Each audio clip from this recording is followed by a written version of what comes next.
Hello जी, अस्सलाम वालेकुम। Welcome to my channel cooking time with Anam. आज हमारे किचन में बन रहा है आलू गोश्त का सालन। आई थिंक ये हर घर में बहुत बनता है, बहुत फेमस है। जब कुछ नहीं समझ आ रहा होता तो इंसान कहता है चलो आज आलू गोश्त बना लेते हैं। इसके लिए मैंने लिया आधा किलो मटन और 2 प्याज बड़े, 2 टमाटर और 4-5 आलू कट कर लिए और 2 टेबल स्पून लहसुन अदरक रख लिया है। मैंने एक प्रेशर लिया है। सबसे पहले इसमें हमने डालना है ऑयल को करना है गरम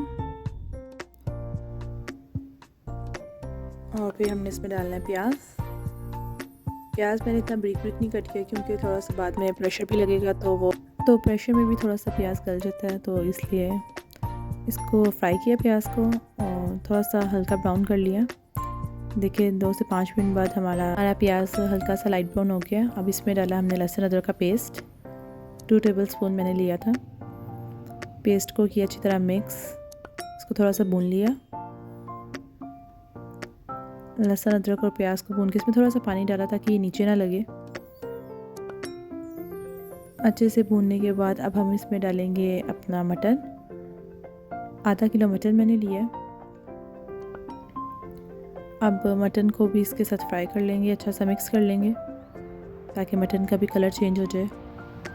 मटन को अच्छे से फ्राई कर लेना है। देखिए इसका कलर थोड़ा सा चेंज हो गया। अब हम इसमें मसाले डालेंगे। सबसे पहले इसमें हल्दी डलेगी, हल्दी हस्बे जायका थोड़ी सी डलती है। 1/2 टेबल स्पून इसमें लाल मिर्च डलेगी, 1/2 टेबल स्पून इसमें नमक डलेगा और 1/2 टेबल स्पून इसमें सूखा धनिया पाउडर डलेगा।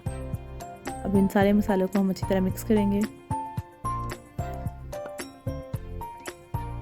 मसालों को थोड़ा सा भून लेंगे। अब हम इसमें डालेंगे ग्राइंडेड टमाटर। अच्छा, ग्रैंड टमाटर पर्सनली मुझे बहुत पसंद है क्योंकि शोरबा इससे बहुत स्मूथ सा शोरबा बन जाता है। टमाटरों को ग्राइंड करने का मकसद यही है कि इसमें इसका शोरबा होगा। आलू गोश्त का शोरबा ही बहुत टेस्टी होता है, तो इससे बड़ा अच्छा स्मूथ सा शोरबा होगा।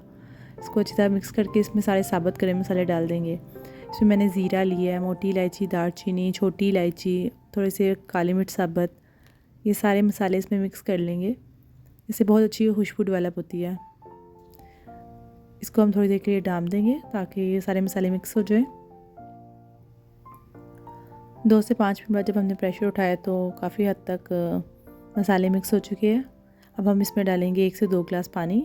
1 गिलास ही इनफ है और 5 मिनट के लिए इसे प्रेशर लगा देंगे ताकि मटन हमारा अच्छी तरह गल जाए। पानी को हमने कर लिया अच्छे से मिक्स और ये हमने प्रेशर लगा दिया है। अब 5 मिनट बाद जब हमने प्रेशर खोलेंगे, देखिए काफ़ी हद तक हमारा गोश्त गल चुका है। इसमें थोड़ा सा जो पानी है अब हमने इसको ड्राई करना है। इसको थोड़ी देर ढक्कन देके डाम देंगे ताकि ये पानी ड्राई हो जाए। 5 मिनट बाद हमने ओपन किया तो देखिए पानी काफ़ी हद तक ड्राई है। अब हमने इसे अच्छी तरह भूनना है। मटन को भूनने के लिए हमने इसमें डालनी है आधा प्याली योगर्ट, दही। अब हमने इसमें डाले दही। अब हम इसे अच्छा सा भून लेंगे। हमारा मटन तो तकरीबन रेडी है। अगर आपका दिल करे तो आप ऐसे भी खा सकते हैं। भुना हुआ मटन जिसे कहते हैं ना, वो भी हम खा सकते हैं। बट हम इसमें डालेंगे अपने कटे हुए आलू, क्योंकि हम बना रहे हैं आलू गोश्त का सालन, जो आई थिंक बच्चों का भी बहुत फेवरेट होता है। बच्चे कुछ खाए ना खाए, आलू और शोरबा तो ज़रूर खाएंगे। तो अब हम इसमें अच्छी तरह इसको भून लेंगे। आलू के साथ भी मटन को अच्छी तरह भून लेंगे। जब इसका ऑयल सेपरेट हो जाए और लगे कि ये भुना गया है तो फिर हमारा सालन तकरीबन रेडी होता है। देखिए मुझे लग रहा है काफ़ी हद तक हमारा सालन रेडी है। अब हम इसमें डालेंगे पानी 1 से 2 गिलास। ये आप पे डिपेंड करता है आपने कितना शोरबा करना है।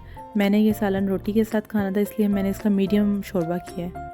अगर आपने चावल के साथ खाना है तो शोरबा भी ज़्यादा होगा, तो फिर इसमें प्याज भी ज़्यादा डलेगा, मसालों की क्वांटिटी भी ज़्यादा हो जाती है। मैंने तकरीबन 2 गिलास पानी डाला है, रसमी सा सालन नॉर्मल शोरबा किया है।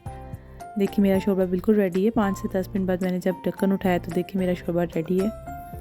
शोरबा बहुत स्मूथ बना है।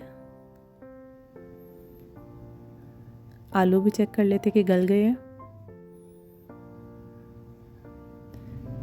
तकरीबन आलू भी मुझे लग रहा है गल गए। इसमें मैंने डाला 1/2 टी स्पून गरम मसाला, 1/2 टी स्पून काली मिर्च और 1/2 टी स्पून ही ज़ीरा पाउडर। ज़ीरा पाउडर से बहुत अच्छी खुशबू आती है। ये तो शोरबे में मस्त डालना चाहिए। इसको अच्छी तरह मिक्स कर लिया हमने।